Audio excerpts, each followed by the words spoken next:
to the analysis of these major averages, kicking off the week with green across the screen. Mega caps and small caps getting a boost. Let's bring in our market panel. Vital Knowledge founder Adam Christofouli and Richard Bernstein, Advisors Deputy CIO Dan Suzuki. Guys, happy Monday. Dan, is the rotation into small caps still rotating? I mean, the Russell's up, but roughly the same as the NASDAQ today.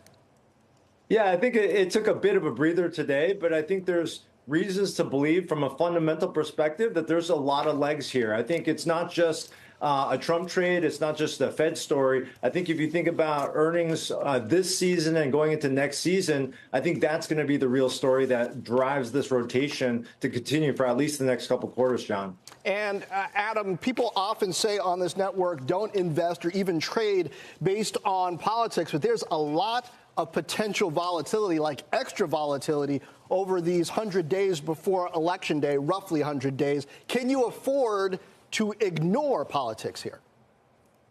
You can't completely ignore it, and it's fascinating to watch, which is why I think it's receiving so much attention. But, you know, as far as dissecting what's happened in the market over the last week and a half with this really aggressive rotation, you know, a lot of it really was economic data where you had Goldilocks June figures, especially the CPI, retail sales and jobs. And then you've had a notable shift in Fed rhetoric, which will likely be formalized at the upcoming meeting next week. I think that's driven the majority of what you've seen in this rotation.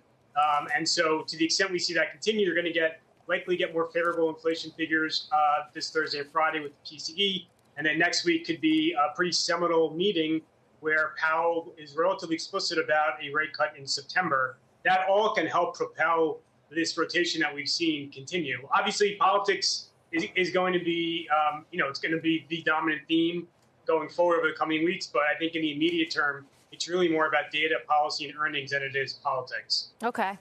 Dan, I mean, as we do get earnings really underway here with more than 100 S&P 500 companies reporting this week, if this rotation has legs, what do you invest in right now? And how much does earnings growth actually matter here above and beyond those big cap, those big tech names that we talk about day in, day out?